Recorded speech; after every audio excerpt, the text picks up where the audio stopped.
Hey, this is gonna be a fun day, as in the fundamental theorem of calculus. Okay? This actually is pretty cool because we finally get to use our knowledge of integration to evaluate integrals. Do you remember when we did those indefinite integrals, the antiderivatives, if you will? We finally get to do that again. Okay, so the fundamental theorem of calculus. If a function is continuous on a to b, and f is the antiderivative of f on a to b, then, I'll let you write it down.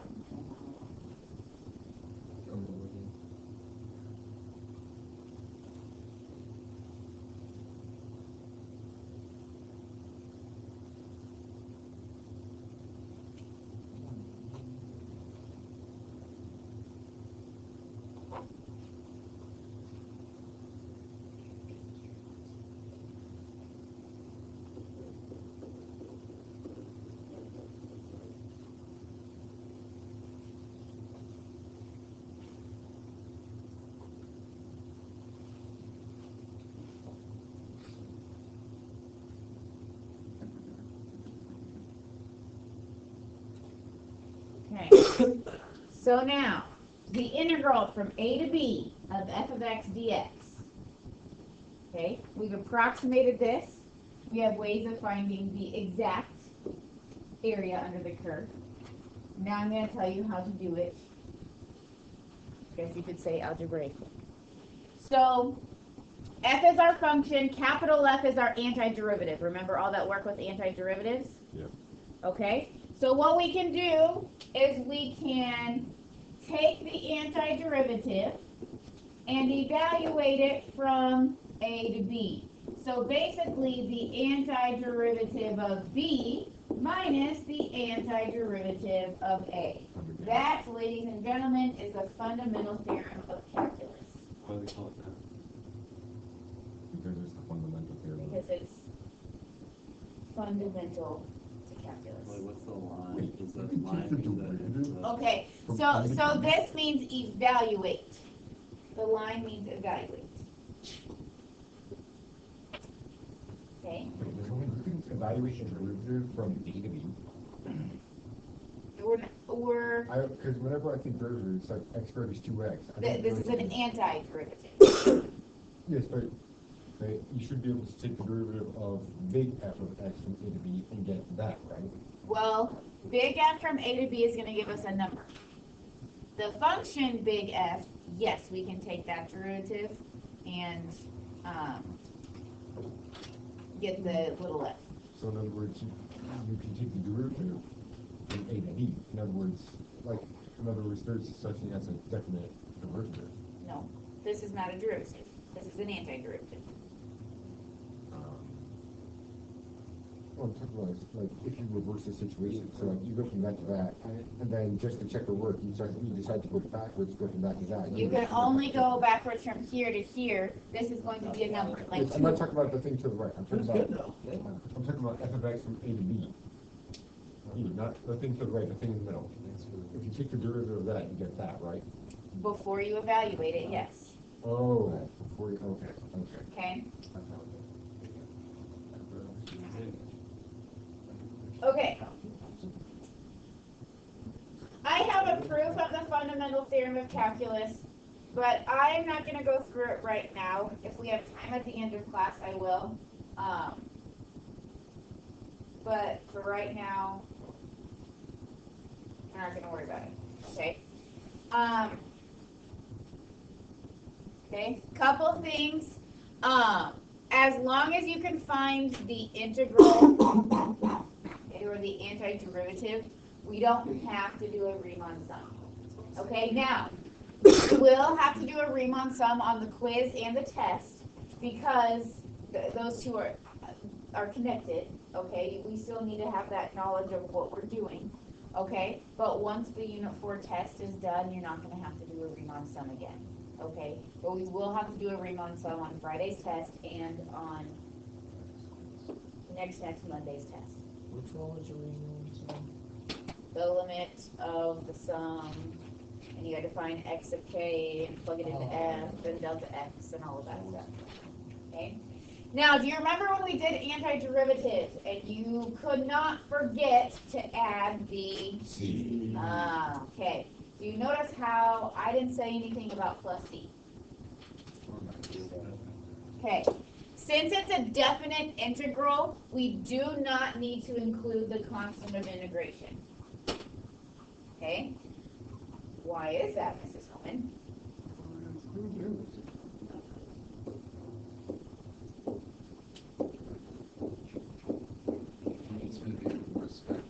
Okay, so let's just say we add the plus c.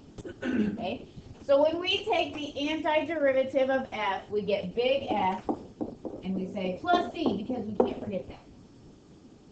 Okay? But then since we have limits of integration, that's what we call A and B, limits of integration. Okay?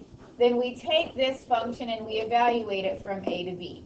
So we first plug in B and get a value.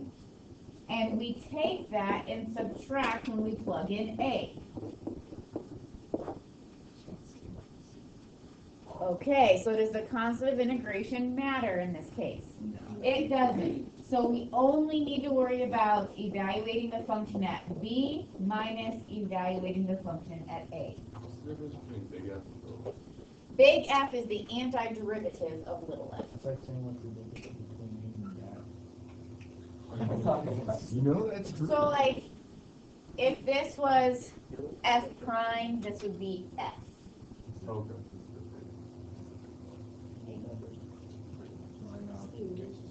Okay, so we'll start slow here. Our definite integral is going to result in a value. Remember, when we have a definite integral, we are finding the area under the curve. Okay, so we're going to do this example. I have 3x squared plus 2, and I want the area from 0 to 1. Okay, so our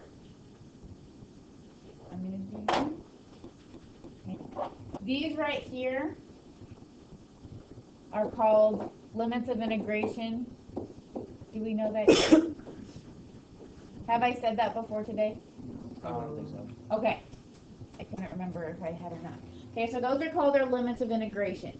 Okay, and they basically come from the interval that we're finding the area for. Okay, the from left to right, 0 is going to go on the bottom, 1 is going to go on the top. Okay, so to evaluate this, we need to take the antiderivative. What is the antiderivative of 3x squared? Okay, because remember we have to say 3 times x cubed and then divide it by 3. Plus 2x. Okay, plus the antiderivative of 2. 3. Turn that up, thanks. Wake up. I accidentally set it for 10:15, so it's 7:15. Did you wake up this morning? I did. I realized my mistake, but I never turned off. Okay, so this is our antiderivative, and we need to evaluate it from 0 to 1.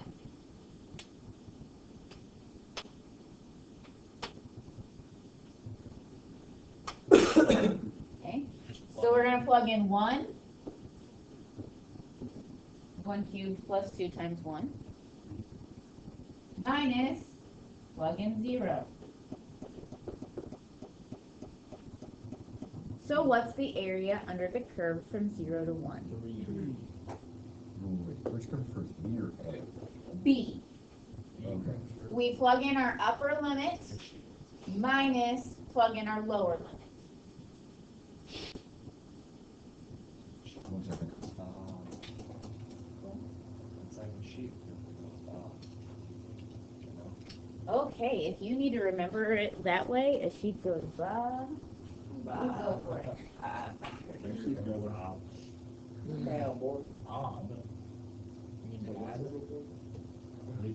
That's 3 4. Making sure paying attention to me.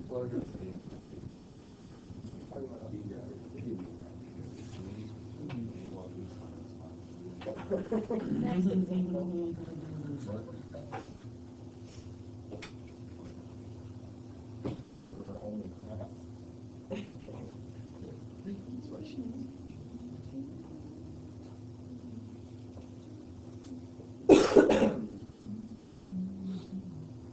Okay. So using the fundamental theorem of calculus, we're going to take the antiderivative and then evaluate it at our limits of integration. So our antiderivative, we have 3 times x to the, but when we take the antiderivative, it becomes 3/2, and we multiply by, 2/3. okay, and we have to evaluate that from 1 to 4.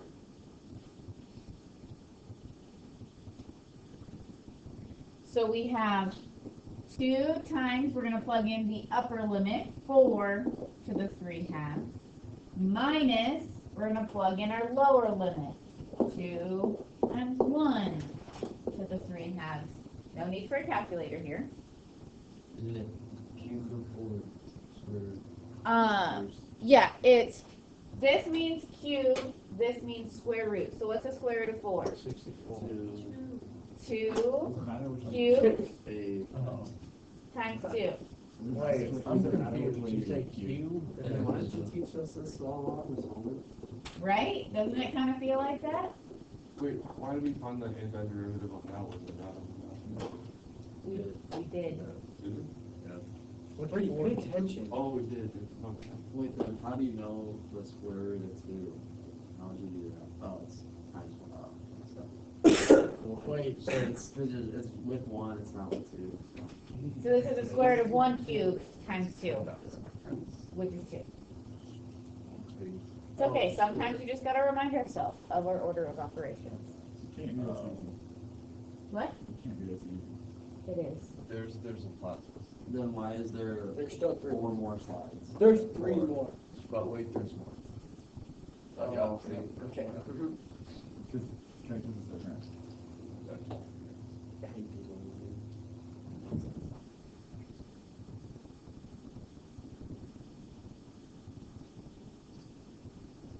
Oh, that's pi over. Emma, do you remember the antiderivative of secant squared? Tangent. Does that sound right? Woo! The antiderivative of secant squared is tangent x. I may or may not give you another rule quiz here soon, because there are a lot of you who are shuffling through your notes. I don't remember. That's not good. So we need to evaluate the tangent from 0 to pi over 4. Remember when you learned that unit circle thing? Yeah, we got to remember it again, okay? Tangent of pi over 4. 1. Tell us how you arrived at that. It's sine over cosine, and they're both the same at pi over 4. Okay, sine over cosine, they're both the same at pi over 4, so our tangent is 1. Minus, bless you, what's the tangent at 0? It would be 1 over 0 over 1. 0 over 1. 0 over 1. Mine was 0 is something. Okay? Just for a little pre-calculus reminder. Tangent is understood at pi over 2 and negative pi over 2. So we're done.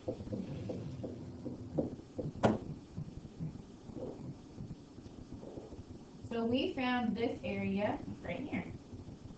Wow. That's radical.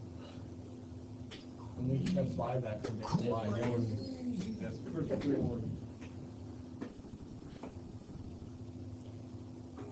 If you're patient, you will see some applications, okay? But we have to learn the basics before we... When do we mix this in with like related reasons stuff?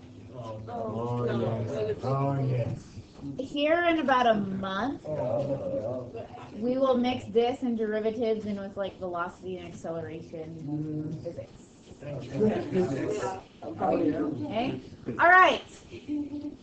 Integral of 0 to pi of cosine dx. Oh no! Now there is. What, especially the whole time? Well, that just boggles my mind. I can't do it. That's not like a one stand or something. Carly, what is the antiderivative of cosine?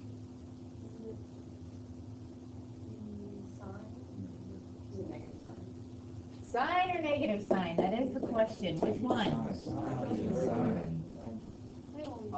It needs to be positive because the derivative of sine is positive cosine. So it needs to be positive. So you're right. Oh, no, I looked at you. No, just wanted you to be sure. Yeah, go with your gut. You're right the first time. From 0 to pi. What's the cosine of pi? Cosine of pi. I knew it. Excuse me, what's the sine of pi? Minus 0. Why? It's like this. The bottom of a car. Here's another. This is what we're doing in pre-calculus, graphing these things. So it's fresh in your mind. Yeah. So here at pi, okay, so here's 0, 1, pi over 2, 0, pi, negative 1. So why did we get 0? Because the positive and negative halves cancel out. This positive area was the same as this negative area, so they canceled out. Look. When you're doing these problems, okay, think about what the graph looks like to make sure your answer makes sense. Some of you may have panicked. Gosh, I got 0. That can't be right. Think about what the graph looks like. It is right because we have that symmetry going on. What do you panic? One more example, and then I'm going to let you work on some problems from the book. Yes. If the whole canceling out area is true, then how are you supposed to find total area? Well, if we wanted total area, then we would have to, which we will do this when we do our velocity and acceleration unit, but we have to go from here to here and find the area, here to here and find the area, make it positive, and then add it So then together. what's the absolute value? Yes. But we would have to integrate from 0 to pi over 2 and pi over 2 to pi. Because we'd have to separate out where it's positive from where it's negative. Wait, wouldn't it just have to be negative where it's subtracted? Because when you think about this right here, this is the only thing subtracting. So I guess this. No, because to find the area. Never mind. I mean, yeah. Okay. Are you on the same page with me now? Yeah. Okay. All right. So I threw this up here because I wanted us to remember what we do in these situations. What?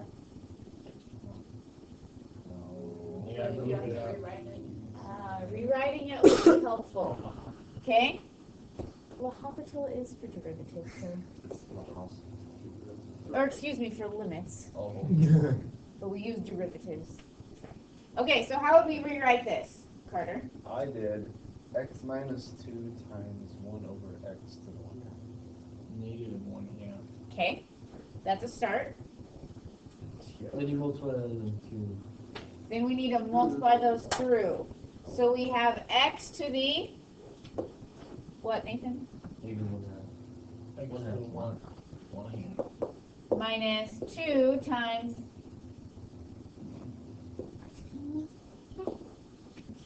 Nathan, are you still helping me? Negative 1 half. Thank you.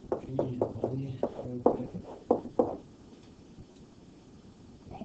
We combined our x's together because we could. Okay. So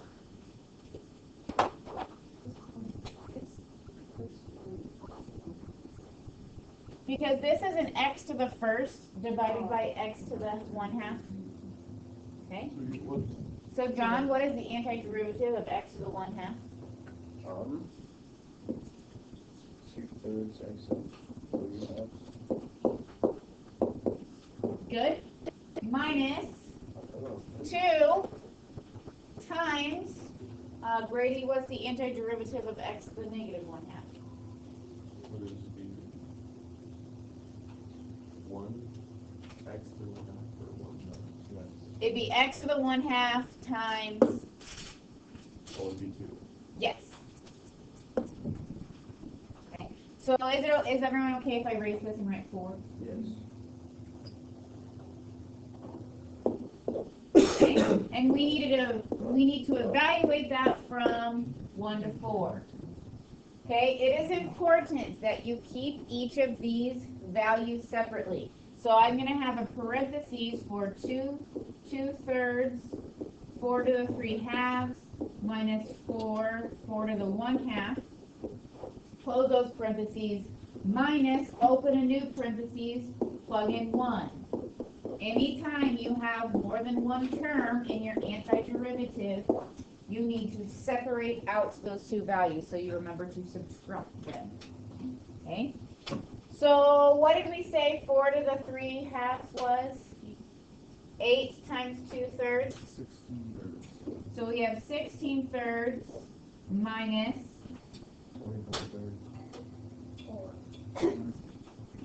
8 for 24/3 minus 2/3 minus 4.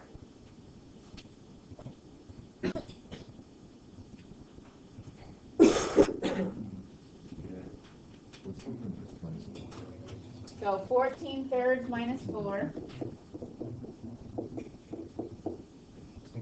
which would be?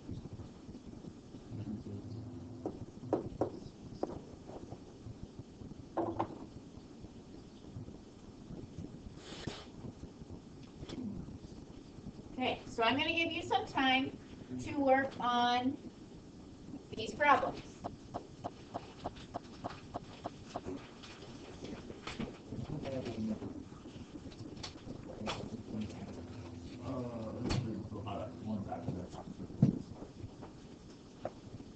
Right, I will add on to this assignment, but you don't have to do this. If so, Well, you can write it down. Yes, we're going to do them today. Okay, so what's happening is there's obviously more problems on my agenda board than I have written up here. I'm going to give you some time to practice this skill, okay? You might not get through all of these problems, but get through as many as you can, and we can work through the bumps along the way. Here in about 15 minutes, I would say, I'm going to teach you one more thing to add to this assignment, and we might do a couple problems together, and then we have a third thing to go through. I will have to double check. Let's see, 55, 11:25, yes. I don't know. What do you have, 5th hour? Oh, that's, okay. Yeah. Okay. No advisement today. We had it yesterday.